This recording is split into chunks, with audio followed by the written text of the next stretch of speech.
OBGയിലെ വളരെ ഇമ്പോർട്ടൻ്റ് ആയിട്ടുള്ള കുറച്ച് ക്വസ്റ്റ്യൻസ് ആണ് നോക്കാൻ വേണ്ടി പോകുന്നത്.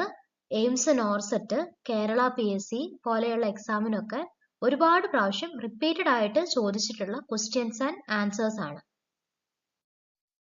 First question, spinnbarkeit appearance of cervical mucus is a sign of. Option A menstruation, option B menarche, option C pregnancy, option D ovulation.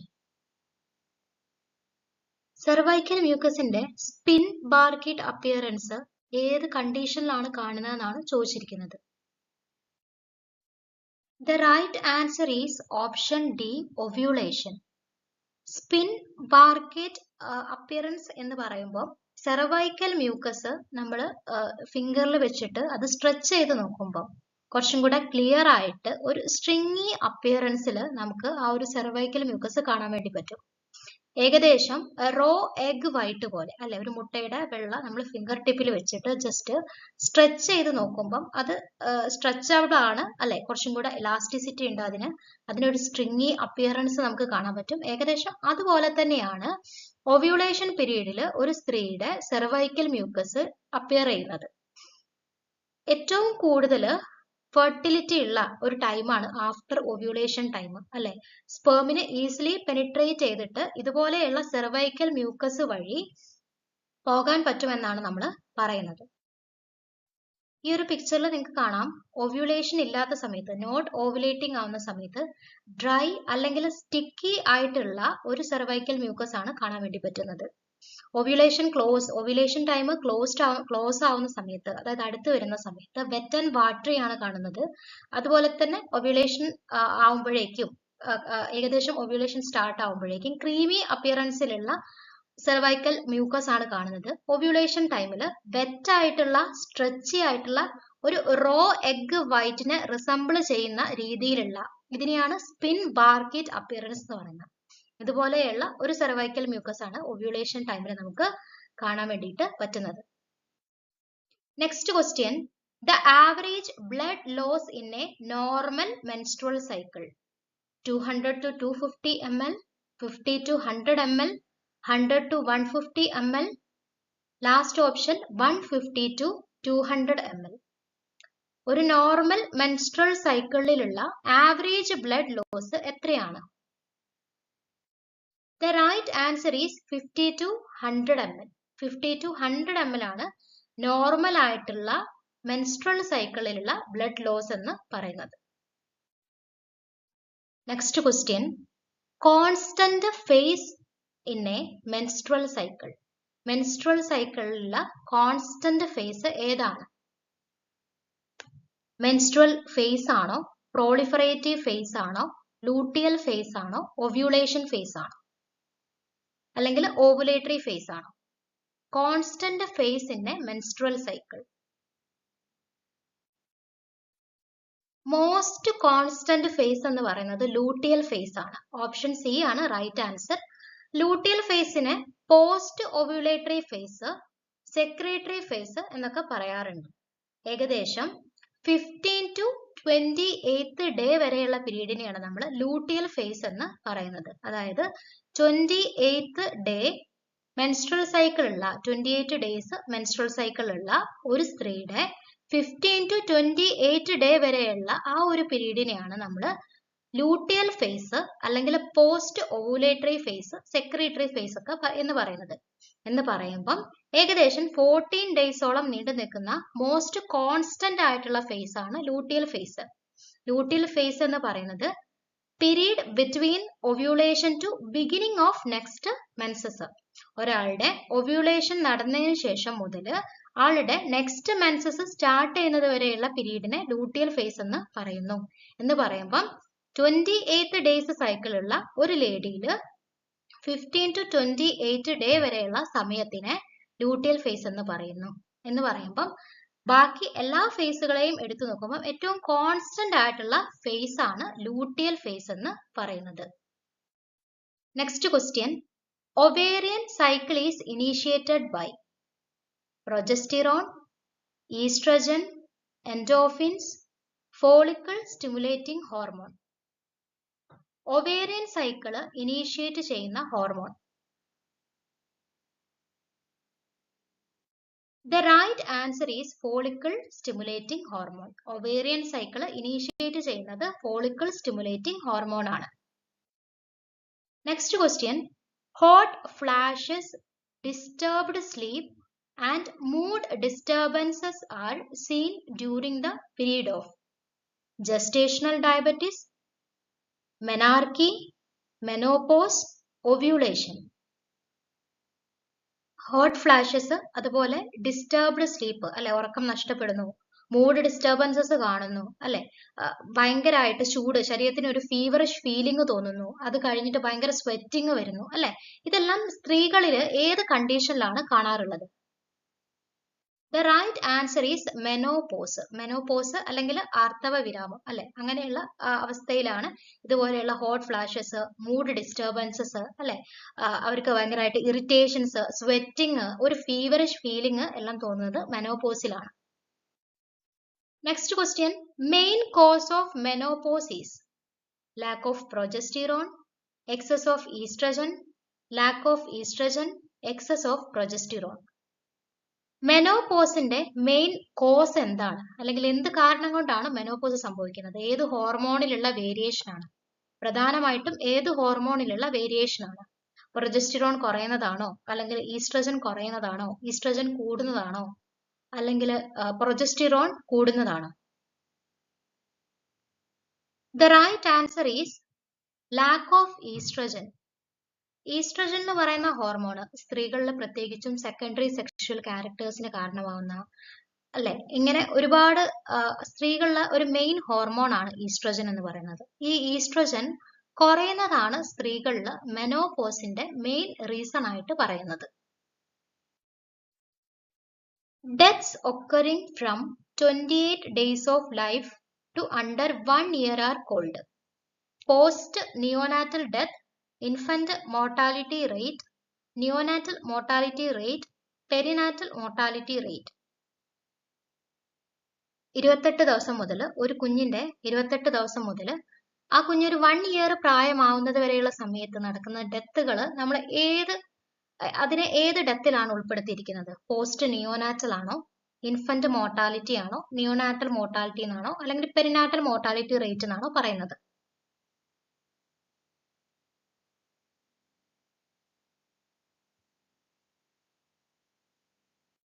The right answer is post neonatal death. Post neonatal death എന്നാണ് നമ്മൾ പറയുന്നത്. എന്ന് പറയുമ്പോൾ 28 ദിവസം മുതൽ, അതായത് കുഞ്ഞ് ജനിച്ച് 28 ദിവസം മുതൽ അതിന്റെ 28ാമത്തെ ദിവസം മുതൽ 1 year വരെയുള്ള സമയത്ത് ഉണ്ടാവുന്ന എല്ലാ ഡെത്തുകളും പോസ്റ്റ് നിയോനാറ്റൽ ഡെത്തിന്റെ അണ്ടറിലാണ് വരുന്നത്. അതായത് 28 day മുതൽ 1 year പ്രായം വരെയുള്ള സമയത്തുള്ള എല്ലാ ഡെത്തുകളും പോസ്റ്റ് നിയോനാറ്റൽ ഡെത്ത് എന്നാണ് പറയുന്നത് അല്ലെ. ഇനി എന്താണ് നിയോനാറ്റൽ മോർട്ടാലിറ്റി റേറ്റ്? കുഞ്ഞ് ജനിച്ച് ആദ്യത്തെ 28 ദിവസത്തിനുള്ളിൽ ഡെത്ത് ആവുകയാണെങ്കിൽ അതിനെയാണ് നമ്മൾ നിയോനാറ്റൽ മോർട്ടാലിറ്റി എന്ന് പറയുന്നത്. നിയോനാറ്റൽ മോർട്ടാലിറ്റി റേറ്റ് എന്ന് പറയുമ്പോൾ 1000 കുഞ്ഞുങ്ങളിൽ ജനിച്ച് ആദ്യത്തെ 28 ദിവസങ്ങളിൽ എത്ര കുഞ്ഞുങ്ങൾ ഡെത്തായി, അതിന്റെ നിരക്കിനെയാണ് നിയോനാറ്റൽ മോർട്ടാലിറ്റി റേറ്റ് ആയിട്ട് പറയാറുള്ളത്. എന്ന് പറയുമ്പോൾ ആദ്യത്തെ 28 ദിവസത്തിനുള്ളിൽ വരുന്ന ഡെത്തുകൾ, ആഫ്റ്റർ ബർത്ത് ആദ്യത്തെ 28 ഡേയ്സിന്റെ ഉള്ളിൽ വരുന്ന ഡെത്തുകളാണ് നിയോനാറ്റൽ മോർട്ടാലിറ്റി. പോസ്റ്റ് നാറ്റൽ എന്ന് പറയുമ്പോൾ നിയോനാറ്റൽ പീരീഡ് കഴിഞ്ഞതിന് ശേഷം അല്ലെ, പോസ്റ്റ് നിയോനാറ്റൽ എന്ന് പറയുമ്പോൾ നിയോനാറ്റൽ പീരീഡ് ആയിട്ടുള്ള 28 ദിവസം കഴിഞ്ഞതിന് ശേഷം വരുന്ന ആദ്യത്തെ 1 വർഷത്തിനുള്ളിലുള്ള ഡെത്തുകൾ പോസ്റ്റ് നിയോനാറ്റൽ. അടുത്തത് infant mortality rate. Infant mortality rate എന്ന് പറയുമ്പോൾ 1 year താഴെ വരുന്ന ഡെത്തുകൾ അല്ലെ, 1 year താഴെ, അണ്ടർ 1 year എത്ര ഡെത്ത് വന്നിട്ടുണ്ടോ അതെല്ലാം ഇൻഫന്റ് മോർട്ടാലിറ്റി റേറ്റിലാണ് പറയുന്നത് അല്ലെ.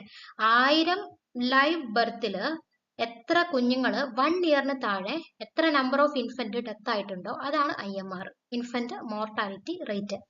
1 year പ്രായത്തിന് താഴെ എത്രത്തോളം കുഞ്ഞുങ്ങൾ ഡെത്ത് ആയിട്ടുണ്ട് അതിനെ IMR എന്ന് പറയുന്ന നിരക്ക് കൊണ്ട് സൂചിപ്പിക്കുന്നു 1000 ലൈവ് ബർത്തില്. ഇതും പോസ്റ്റ് നിയോനാറ്റലും തമ്മിലുള്ള വ്യത്യാസം എന്താണെന്ന് വെച്ചാൽ പോസ്റ്റ് നിയോനാറ്റൽ 28 ഡേക്ക് ശേഷവും 1 year പക്ഷേ IMR എന്ന് പറയുമ്പോൾ അവിടെ 28 ദിവസത്തിന്റെ കാര്യം പറയുന്നില്ല. 1 year താഴെയുള്ള ഡെത്തുകൾ മൊത്തം ആണ് IMR കണക്കാക്കുന്നത്. അടുത്തത് peri natal mortality rate. Peri natal mortality rate എന്ന് പറയുമ്പം അതിൽ ഫീറ്റൽ ഡെത്തും ഉണ്ട്, നിയോനാറ്റൽ ഡെത്തും ഉണ്ട്. ഫീറ്റൽ ഡെത്ത് എന്ന് പറയുമ്പം 28 വീക്ക് ഓഫ് ജസ്റ്റേഷൻ മുതൽ, അല്ലെ, 28 വീക്ക് ഓഫ് ജസ്റ്റേഷൻ ഫീറ്റൽ പീരീഡിലുള്ള ഡെത്തിനെ അത് സൂചിപ്പിക്കുന്നു. അതായത് 28ാമത്തെ ആഴ്ച, ഒരു ലേഡിയുടെ 28ാമത്തെ ജസ്റ്റേഷൻ പീരീഡ് തൊട്ട് ബർത്ത് വരെ, കുഞ്ഞിന്റെ ബർത്ത് വരെയുള്ള ആ ഒരു സമയം, അതിനുള്ളിൽ വരുന്ന ഡെത്തിനെയാണ് ഫീറ്റൽ ഡെത്ത് എന്നതുകൊണ്ട് പെരിനാറ്റൽ മോർട്ടാലിറ്റി റേറ്റിൽ ഉദ്ദേശിക്കുന്നത്. ഇനി നിയോനാറ്റൽ എന്ന് പറയുമ്പം ആദ്യത്തെ 1 വീക്കിനുള്ളിൽ വരുന്ന കുഞ്ഞുങ്ങളുടെ ഡെത്തും ഈ ഒരു പെരിനാറ്റൽ മോർട്ടാലിറ്റി റേറ്റിൽ ഉൾപ്പെടുത്തിയിട്ടുണ്ട്. എന്ന് പറയുമ്പം 28 വീക്ക് ഓഫ് ജസ്റ്റേഷൻ മുതൽ first week of neonatal life വരെയുള്ള ഡെത്തുകളാണ് പെരിനാറ്റൽ മോർട്ടാലിറ്റിയിൽ ഉൾപ്പെടുത്തിയിരിക്കുന്നത്. എന്ന് വെച്ചാൽ കുഞ്ഞിന്റെ 28ാമത്തെ ആഴ്ച മുതൽ ആദ്യത്തെ ഫസ്റ്റ് വീക്ക്, ആഫ്റ്റർ ബർത്ത് ആദ്യത്തെ ഫസ്റ്റ് വീക്ക് വരെയുള്ള ആ ഒരു സമയമുണ്ട്, ആ ഒരു ടൈം വരെയുള്ള ഡെത്തുകൾ പെരിനാറ്റൽ മോർട്ടാലിറ്റി റേറ്റിൽ ഇൻക്ലൂഡ് ആണ്. എന്ന് പറയുമ്പോൾ 1000 ഗ്രാമിൽ കൂടുതൽ വെയിറ്റ്, 1000 ഗ്രാമോ അതിൽ കൂടുതലോ വെയിറ്റ് ഉള്ള കുഞ്ഞുങ്ങളുടെ ഡെത്തിനെയാണ് പെരിനാറ്റൽ മോർട്ടാലിറ്റി റേറ്റിൽ ഉൾപ്പെടുത്തിയിരിക്കുന്നത്. Next question, all are the functions of estrogen except influence breast growth, increase follicle development, cause inhibition of FSH, lowers transport protein.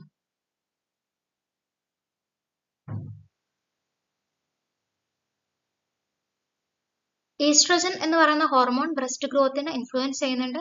കാരണം സ്ത്രീകളിലെ സെക്കൻഡറി സെക്ഷൽ ക്യാരക്ടേഴ്സിൽ വളരെ ഒരു പങ്കുള്ള ഹോർമോണാണ് ഈസ്ട്രജൻ. അതുപോലെ തന്നെ ഫോളിക്കിൾ ഡെവലപ്മെന്റിന് സഹായിക്കുന്നുണ്ട്. Inhibition of FSH, follicle stimulating ഹോർമോണിന്റെ ഇൻഹിബിഷനും കാരണമാവുന്ന ഒരു ഹോർമോണാണ് ഈസ്ട്രജൻ എന്ന് പറയുന്നത്. ഒരു റെസിപ്രോക്കൽ റിലേഷൻഷിപ്പിലാണ് നമുക്ക് FSHനെ, ഫോളിക്കിൾ സ്റ്റിമുലേറ്റിംഗ് ഹോർമോണിനെയും ഈസ്ട്രജനെയും കാണാൻ വേണ്ടി പറ്റുന്നത്. അല്ലാതെ ഈസ്ട്രജന് കൊളസ്ട്രോൾ, സ്ത്രീകളിലെ കൊളസ്ട്രോൾ കൺട്രോൾ ചെയ്യുന്നതിൽ വളരെ വലിയൊരു പങ്കുണ്ട്, അല്ലെ. സ്ത്രീകളിൽ പ്രധാനമായിട്ടും മെനോപോസിന് ശേഷം കൊളസ്ട്രോൾ ലെവൽ കൂടുതലായിട്ടും അവർക്ക് കാർഡിയാക് റിസ്ക് കൂടുതലായിട്ടും കാണുന്നു. കാരണം മെനോപോസിന് ശേഷം ഈസ്ട്രജൻ എന്ന് പറയുന്ന ഹോർമോൺ വളരെ കുറവായി ശരീരത്തിൽ കാണുന്നത് കൊണ്ടാണത്, അല്ലെ.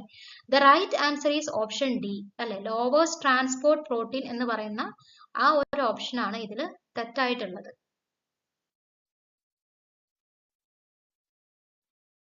Next question, most effective in detecting open neural tube defect in pregnancy? Ultrasound, chorionic villi sampling, maternal serum alpha fetoprotein, codosynthesis. Neural tube defect identify ചെയ്യുന്നതിൽ മോസ്റ്റ് എഫക്റ്റീവ് ആയിട്ടുള്ള ഡയഗ്നോസ്റ്റിക് മെത്തേഡ് ഏതാണ് എന്നാണ് ചോദിച്ചിരിക്കുന്നത് പ്രഗ്നൻസി പീരീഡിൽ. The right answer is ultrasound. Ultrasonography അല്ലെങ്കിൽ ultrasound ആണ് most effective method. Next question, in occult prolapse, option A, the cord is slipped down below the presenting part, the cord is lying inside the vagina or outside the vagina, cord is placed by the side of presenting part, none of the above. occult prolapseൽ ഏത് കണ്ടീഷനാണ് കാണുന്നത് എന്നുള്ളതാണ് ചോദിച്ചിരിക്കുന്നത്, അല്ലെങ്കിൽ ഏത് ഓപ്ഷനാണ് occult പ്രൊലാപ്സുമായിട്ട് മാച്ചബിൾ ആയിട്ടുള്ളത്. ആൻസർ നോക്കാം. The right answer is cord is placed by the side of presenting part. Right answer എന്ന് പറയുന്നത് കോഡ് പ്രസന്റിംഗ് പാർട്ടിന്റെ സൈഡ് വൈസ് കാണുന്നതിനെ ഒക്കൾട്ട് പ്രൊലാപ്സ് എന്ന് പറയുന്നു എന്നുള്ളതാണ്, അല്ലെ. അപ്പൊ എന്താണ് എന്നുള്ളത് നമുക്ക് നോക്കാം. ഇതിൽ 3 പിക്ചേഴ്സ് കൊടുത്തിട്ടുണ്ട്, അല്ലെ. ഒക്കൾട്ട് പ്രൊലാപ്സ് കൊടുത്തിട്ടുണ്ട്, കോഡ് പ്രസന്റേഷൻ കൊടുത്തിട്ടുണ്ട്, കോഡ് പ്രൊലാപ്സ് കൊടുത്തിട്ടുണ്ട്. അപ്പൊ കേൾക്കുമ്പോൾ നമുക്ക് ഒരുപോലെ തോന്നുന്ന 3 കാര്യങ്ങളാണ്, പക്ഷെ 3ഉം വ്യത്യസ്തമായ അവസ്ഥയാണ് കാണിക്കുന്നത്. അപ്പം ഇതിൽ ആദ്യത്തെ പിക്ചർ നമുക്ക് നോക്കാം. അംബിലിക്കൽ കോഡ് കാണാം, അല്ലെ. അത് കുഞ്ഞിന്റെ സൈഡ് വൈസ് ആണ് കാണുന്നത്, അല്ലെ. സൈഡ് വൈസ് കുഞ്ഞിന്റെ പ്രസന്റിംഗ് പാർട്ട് ഇവിടെ ഹെഡ് ഭാഗമാണ്, അല്ലെ, തലഭാഗമാണ് പ്രസന്റിംഗ് പാർട്ട്, തലയാണ് കുഞ്ഞിന്റെ, അല്ലെ. ലോവർ യൂട്രൈൻ പോളില് കുഞ്ഞിന്റെ തലയാണ് കാണുന്നത്, അല്ലെ. അപ്പൊ ഹെഡ് ആണ്, അല്ലെ. ഈ സൈഡില് അംബിലിക്കൽ കോഡ് കുഞ്ഞിന്റെ ഫേസിന്റെ, അല്ലെ, നെക്കിന്റെ സൈഡിൽ കൂടെ ഒക്കെ വന്ന് കുഞ്ഞിന്റെ ഫേസിൽ സൈഡ് വൈസ് ആയിട്ട് കാണുന്നു, അല്ലെ. അങ്ങനെ ഹിഡൻ ആയിട്ട് കാണുന്നതിനെ നമ്മൾ ഒക്കൾട്ട് പ്രൊലാപ്സ് എന്ന് പറയും. ഒക്കൾട്ട് എന്ന് പറയുന്ന വേർഡിന്റെ മീനിങ് ഹിഡൻ അല്ലെങ്കിൽ നോട്ട് വിസിബിൾ അല്ലെങ്കിൽ നോട്ട് പാൽപ്പബിൾ എന്നുള്ള മീനിങ് ആണ്. എന്ന് പറയുമ്പം നമുക്ക് പുറത്തുനിന്ന് കാണാൻ പറ്റില്ല അല്ലെ. നമ്മളിപ്പം നോക്കി കഴിഞ്ഞാൽ എക്സാമിൻ ചെയ്താൽ നമുക്ക് പുറത്തുനിന്ന് കാണാൻ പറ്റുന്നില്ല. ഈ ഒരു കോഡ് ഇങ്ങനെ എന്താണ് പ്രസന്റിംഗ് സൈഡിന്റെ ഭാഗത്തോട്ട് ഇറങ്ങി വന്ന് അവിടെ ഇങ്ങനെ കിടക്കുന്നതായിട്ട് നമുക്ക് കാണാൻ വേണ്ടി പറ്റുന്നില്ല. നോട്ട് വിസിബിൾ ആണ്. അത് ഹിഡൻ ആയിട്ട് അതിനുള്ളിൽ ഹിഡൻ ആയിട്ട് ഇങ്ങനെ കുഞ്ഞിന്റെ ഫേസിന്റെ സൈഡിലൊക്കെ ആയിട്ട് ഇങ്ങനെ സൈഡ് വൈസ് നിൽക്കുകയാണ്. അല്ലെങ്കിൽ നമുക്ക് പാൽപ്പബിൾ അല്ല അല്ലെ. അങ്ങനെയുള്ള ഒരു ഹിഡൻ ആയിട്ട് അങ്ങനെ നിൽക്കുന്നതിനെയാണ് ഒക്കൾട്ട് പ്രൊലാപ്സ് എന്ന് പറയുന്നത്. അതായത് പുറത്തോട്ട് വിസിബിൾ അല്ല അല്ലെ. ഇപ്പൊ പ്രസന്റിംഗ് പാർട്ടിന്റെ താഴോട്ട് വന്നിട്ടില്ല, അല്ലെങ്കിൽ ഇങ്ങനെ കോഡ് താഴേക്ക് ഇറങ്ങി ഇറങ്ങി ബർത്ത് കനാൽ വഴി പുറത്തോട്ട് വന്നിട്ടൊന്നുമില്ല അല്ലെ. പാൽപ്പബിളും അല്ല വിസിബിളും അല്ല. ഇങ്ങനെ കോഡ് എന്താണ് സൈഡ് വൈസ് ലൈ ചെയ്യുന്നതിനെയാണ് നമ്മൾ ഒക്കൾട്ട് പ്രൊലാപ്സ് എന്ന് പറയുന്നത്. അതായത് ഇൻകംപ്ലീറ്റ് കോഡ് പ്രൊലാപ്സ് എന്നാണ് നമ്മൾ ഇതിനെ പറയാം. ഇൻകംപ്ലീറ്റ് കോഡ് പ്രൊലാപ്സ് അല്ലെങ്കിൽ ഒക്കൾട്ട് പ്രൊലാപ്സ് എന്നാണ് പറയാം. Umbilical cord descends along side of the presenting part of the fetus but does not protrude beyond it അല്ലെ. അത് പ്രൊട്രൂഡ് ചെയ്ത് പുറത്തോട്ട് വന്നിട്ടില്ല, ഇങ്ങനെ സൈഡ് വൈസ് നിൽക്കുന്നേ ഉള്ളൂ. ഓക്കെ, ഇതാണ് ഒക്കൾട്ട് പ്രൊലാപ്സ്. അപ്പൊ നമ്മൾ അത് പഠിച്ചു. അടുത്തത് കോഡ് പ്രസന്റേഷൻ. കോഡ് പ്രസന്റേഷൻ എന്ന് പറയുമ്പോൾ പ്രസന്റിംഗ് പാർട്ട് അല്ലെ, ലോവർ യൂട്രൈൻ പോളിൽ ഇപ്പൊ എന്താണ് കുഞ്ഞിന്റെ ഹെഡ് കാണാം നിങ്ങൾക്ക്. ഇതാണ് കുഞ്ഞിന്റെ പ്രസന്റിംഗ് പാർട്ട്. പക്ഷെ അതിന് താഴേക്ക് കോഡ് ഇറങ്ങി വരികയാണെങ്കിൽ അല്ലെ, അംബിലിക്കൽ കോഡ് കുഞ്ഞിന്റെ തലഭാഗത്തിന്റെ താഴോട്ടേക്ക് അല്ലെങ്കിൽ പ്രസന്റിംഗ് പാർട്ടിന്റെ താഴെ ഭാഗത്തേക്ക് ഇറങ്ങി വരുന്നു. കുഞ്ഞിന്റെ പ്രസന്റിംഗ് പാർട്ടിന് പകരം ഇവിടെ കോഡാണ് വന്ന് നിൽക്കുന്നത്. അതിനെയാണ് കോഡ് പ്രസന്റേഷൻ എന്ന് പറയാം അല്ലെ. Code presentation. അപ്പം ലോവർ യൂട്രൈൻ പോളില് പ്രസന്റിംഗ് പാർട്ടിന് തൊട്ട് താഴെയായിട്ട് സ്ലിപ്പ് ചെയ്ത് അല്ലെ, ഇതിന് തൊട്ട് താഴെയായിട്ട് ഡൗൺ ആയിട്ട് അല്ലെ, ഇതിന് തൊട്ട് താഴെയായിട്ട് കോഡ് വന്ന് നിൽക്കുന്നു. ഇതിനെ നമ്മൾ എന്ത് പറയും? Code presentation. ഇനി കോഡ് പ്രൊലാപ്സ് എന്ന് പറയുമ്പോൾ പുറത്തോട്ടേക്ക് വന്നു എന്നുള്ള മീനിങ് ആണ്. പ്രൊലാപ്സ്ഡ് ആയി, പുറത്തോട്ട് വന്നു, കംപ്ലീറ്റ് കോഡ് പ്രൊലാപ്സ് ആണ് ഇവിടെ അല്ലെ. നിങ്ങൾ ശ്രദ്ധിച്ചാൽ കാണാം, അംബിലിക്കൽ കോഡ് വന്നിട്ട് എന്ത് ചെയ്യുന്നു? കുഞ്ഞിന്റെ ഫേസിന്റെ സൈഡിൽ കൂടെ പോയി തലയുടെ ഭാഗത്ത് കൂടെ പ്രസന്റിംഗ് പാർട്ടിന്റെ ഭാഗത്ത് കൂടെ ഇറങ്ങി സെർവിക്സ് വഴി ഇറങ്ങി വജൈന വഴി ഇറങ്ങി വൾവയിലോട്ട് അപ്പിയർ ആയിട്ടുണ്ട്, പുറത്തോട്ടേക്ക് അപ്പിയർ ആയിട്ടുണ്ട്. ഇവിടെ നമുക്ക് വിസിബിൾ ആണ്, നമുക്ക് പാൽപ്പബിളും ആണ്, കാണാനും പറ്റുന്നുണ്ട്, ഹിഡൻ അല്ല. ഇതിനെയാണ് കോഡ് പ്രൊലാപ്സ് എന്ന് പറയുന്നത്. അപ്പൊ the right answer is code is placed by the side of presenting part in case of occult prolapse. Next question, fetus acardiacus occurs in monozygotic twins, dizygotic twins, both A and B, none of the above. Fetus acardiacus എന്ന് പറയുന്ന condition ഏത് ട്വിൻസിലാണ് കാണുന്നത്? Monozygotic twin ആണോ, dizygotic twin ആണോ, അല്ലെങ്കിൽ both A and B ആണോ? Right answer is monozygotic twins. Monozygotic twins അല്ലെങ്കിൽ മോണോകോറിയോണിക് ട്വിൻ പ്രഗ്നൻസിയിലൊക്കെയാണ് ഈ ഒരു എന്താണ് ഫീറ്റസ് അക്കാഡിയാക്കസ് എന്ന് പറയുന്ന കണ്ടീഷൻ കാണുന്നത്. ഫീറ്റസ് അക്കാഡിയാക്കസ് അല്ലെങ്കിൽ അതിനെ നമ്മൾ പറയുന്ന വേറൊരു പേരാണ് TRAP, twin reversed arterial perfusion. Twin reversed arterial perfusion അല്ലെ. എന്താണ് ട്വിൻ റിവേഴ്സ്ഡ് ആർട്ടീരിയൽ പെർഫ്യൂഷൻ എന്ന് പറയാം. ഈ ഒരു കണ്ടീഷനിൽ നിങ്ങൾക്ക് ഇവിടെ രണ്ട് പിക്ചേഴ്സ് കാണിച്ചിട്ടുണ്ട്. ആദ്യത്തെ കുഞ്ഞ് നോർമൽ ആണ് അല്ലെ, അംബിലിക്കൽ കോഡ് കാണുന്നുണ്ട്, പ്ലാസന്റയിലേക്ക് കണക്റ്റഡ് ആണ് അല്ലെ. രണ്ടാമത്തെ കുഞ്ഞിനെ നിങ്ങൾ നോക്കൂ. രണ്ടാമത്തെ കുഞ്ഞിനെ ഇവിടെ നോക്കുമ്പോൾ കുഞ്ഞിന്റെ ലിംബൊന്നും അത്ര ഗ്രോത്ത് ആയിട്ടില്ല അല്ലെ, വളരെ പുവർലി ഫോംഡ് ആണ് എന്ന് പറയുമ്പോൾ കറക്റ്റ് കുഞ്ഞിന്റെ ഒരു ഗ്രോത്ത് ഇവിടെ നടന്നിട്ടില്ല. ഇവിടെ കുഞ്ഞിന് തലഭാഗം കാണുന്നില്ല അല്ലെ. പിന്നെ ബാക്കി ഭാഗങ്ങളൊക്കെ ആണെങ്കിലും കംപ്ലീറ്റ് ആയിട്ട് പൂർണ്ണമായിട്ട് വളർച്ച എത്തിയിട്ടില്ല. ഈ ഒരു ട്വിന്നിനെ നമ്മൾ അക്കാഡിയാക് എസിഫാലിക് ട്വിൻ എന്നാണ് പറയുക. കുഞ്ഞിന് ഹാർട്ടില്ല, അതുപോലെ തന്നെ കുഞ്ഞിന് തലഭാഗമില്ല, സിഫാലിക് പോർഷൻ ഇല്ല. അതുകൊണ്ടാണ് അസിഫാലിക് എന്ന് പറഞ്ഞത് അല്ലെ. അപ്പൊ ഈ ഒരു പിക്ചറിൽ നമുക്ക് മനസ്സിലായത് ഒരു നോർമൽ ട്വിൻ ഉണ്ട്, അതുപോലെ കംപ്ലീറ്റ് ഒരു വളർച്ച എത്താത്ത ഒരു കുഞ്ഞ് ഇവിടെ കാണുന്നു, അതിന് ഹാർട്ട് ഇല്ല അല്ലെ. എന്താണ് എന്ന് നമുക്ക് നോക്കാം. one twin is normal and the other is acardiac twin അല്ലെ. ഒരു കുട്ടി നോർമൽ ആയിരിക്കും, രണ്ട് ഇരട്ട കുട്ടികൾ ഉണ്ടാവും, അതിലൊരു കുഞ്ഞ് നോർമൽ ആയിരിക്കും അല്ലെ. മറ്റേ കുഞ്ഞ് അക്കാഡിയാക് ട്വിൻ ആയിരിക്കും. ഒന്നെങ്കിൽ ആ കുഞ്ഞ് ഒരു മാസ് ഓഫ് ടിഷ്യൂ ആയിരിക്കും, കുറച്ച് ഒരു അബ്നോർമൽ മാസ് ആയിരിക്കും അല്ലെ, കുറച്ച് മാസ് ഓഫ് ടിഷ്യൂ മാത്രമായിരിക്കും. അതായത് ഒരു എന്താണ് പറയാ, ഒരു ചെറിയൊരു പീസ് ഓഫ് ഒരു മീറ്റ് ബോൾ പോലെയൊക്കെ ഉണ്ടാവുള്ളൂ അല്ലെ. അതിന് ഹാർട്ട് കാണില്ല, ഹെഡ് ഉണ്ടാവില്ല, ചില കേസിൽ അപ്പർ ബോഡി കാണില്ല അല്ലെ. ഇങ്ങനെയുള്ള ഒരു പൂർണ്ണ വളർച്ച എത്താത്ത ഒരു കുറച്ച് മാസ് ഓഫ് ടിഷ്യൂസോട് കൂടി മാത്രം ഒരു കുഞ്ഞ് കാണപ്പെടുന്നു. അതിനെയാണ് നമ്മൾ എന്ത് പറയുന്നത്? അക്കാഡിയാക് ട്വിൻ എന്ന് പറയുന്നത് അല്ലെ, അല്ലെങ്കിൽ അക്കാഡിയാക്കസ്, ഫീറ്റസ് അക്കാഡിയാക്കസ് എന്ന് പറയുന്നത്. ഈ കുഞ്ഞിന് ഹാർട്ട് കാര്യങ്ങളൊന്നും ഇല്ലാത്തത് കൊണ്ട് തന്നെ ഈ കുഞ്ഞിനും കൂടെ വേണ്ടിയിട്ടുള്ള ബ്ലഡ് കാര്യങ്ങളെല്ലാം പമ്പ് ചെയ്യുന്നത് നോർമൽ ആയിട്ടുള്ള ട്വിന്നിൽ നിന്നാണ്, അല്ലെങ്കിൽ പമ്പ് ട്വിന്നിൽ നിന്നാണ്. അതുകൊണ്ടാണ് ഇതിനെ പമ്പ് ട്വിൻ എന്ന് പറയുന്നത്. ഈ കുഞ്ഞിന്റെ ഹാർട്ടാണ്, ഹാർട്ട് പമ്പ് ചെയ്യുന്ന ബ്ലഡ് അല്ലെ, ആ ഹാർട്ട് പമ്പ് ചെയ്യുന്ന ബ്ലഡ് തന്നെയാണ് ഈ കാർഡിയാക് ആയിട്ടുള്ള ഈ ഒരു രണ്ടാമത്തെ ട്വിന്നിന് കിട്ടുന്നത്. അത് ശരിക്കും ഒരു പാരസൈറ്റ് പോലെ അല്ലെ. ഈ കുഞ്ഞ് പൂർണ്ണമായും ഈ നോർമൽ ആയിട്ടുള്ള കുഞ്ഞിനെ ഡിപ്പെൻഡ് ചെയ്ത് ജീവിക്കുന്നുണ്ട് അല്ലെ, അതിനെ ഡിപ്പെൻഡ് ചെയ്താണ് സർവൈവ് ചെയ്യുന്നത്. എന്ന് പറയുമ്പോൾ one twin is normal and the other is an abnormal mass of tissue with no heart, head or upper body. അപ്പൊ അതാണ് നമ്മൾ പറഞ്ഞ എന്താണ് ട്വിൻ റിവേഴ്സ്ഡ് ആർട്ടീരിയൽ പെർഫ്യൂഷൻ, അല്ലെങ്കിൽ എന്താണ് നമ്മൾ അതിനെ പറയുന്നത്, ഫീറ്റസ് എക്കാർഡിയാക്കസ് എന്ന് പറയുന്ന condition. Next question. Early amniocentesis has been carried out at 12 to 14 weeks of gestation, 5 to 10 weeks of gestation, 20 to 24 weeks of gestation, none of the above. Early amniocentesis carry out ചെയ്യുന്നത് ഏത് വീക്കിലാണ്? 12 to 14 week ആണോ, അല്ലെങ്കിൽ 5 to 10 week ആണോ, 20 to 24 week ആണോ, none of the above ആണ്? The right answer is 12 to 14 weeks of gestation. 12 to 14 weeks of gestation ലാണ് സാധാരണ early amniocentesis ചെയ്യാറുള്ളത്. Which hormone holds the pregnancy? Estrogen, progesterone, luteinizing hormone, FSH. ഏത് hormone ആണ് പ്രഗ്നൻസിയെ hold ചെയ്യുന്നത്, അല്ലെങ്കിൽ പ്രഗ്നൻസിയെ maintain ചെയ്ത് കൊണ്ടുപോകുന്നത്? പ്രഗ്നൻസി മെയിൻറ്റെയിൻ ചെയ്ത് കൊണ്ടുപോകുന്നത് ഏത് ഹോർമോൺ ആണ്? The right answer is progesterone. Progesterone എന്ന് പറയുന്ന ഹോർമോണിന് പ്രഗ്നൻസി പീരീഡിൽ വളരെയധികം വലിയൊരു ഇമ്പോർട്ടൻറ്റ് ഫംഗ്ഷൻ ആണുള്ളത്. പ്രഗ്നൻസി ത്രൂ ഔട്ട് മെയിൻറ്റെയിൻ ചെയ്ത് കൊണ്ടുപോകുന്ന ഹോർമോണാണ് പ്രൊജസ്റ്റിറോൺ.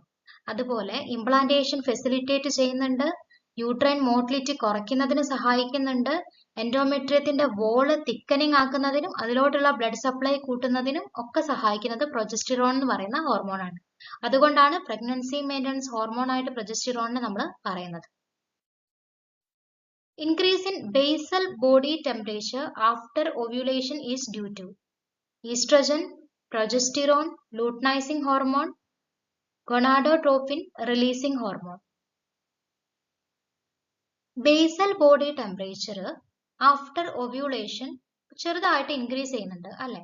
അപ്പൊ അതിനെ സഹായിക്കുന്ന ഹോർമോൺ ഏതാണ്, അല്ലെങ്കിൽ ഏത് ഹോർമോണിന്റെ ഇൻഫ്ലുവൻസ് കൊണ്ടാണ് after ovulation basal body temperature rise ചെയ്യുന്നത്?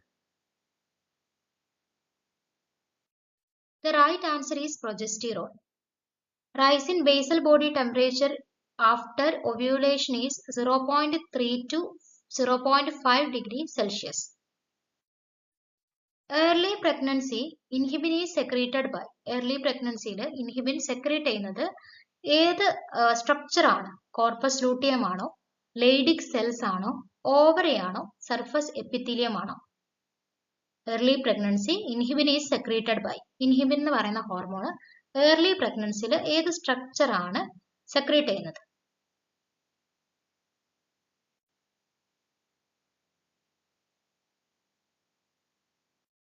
The right answer is corpus luteum.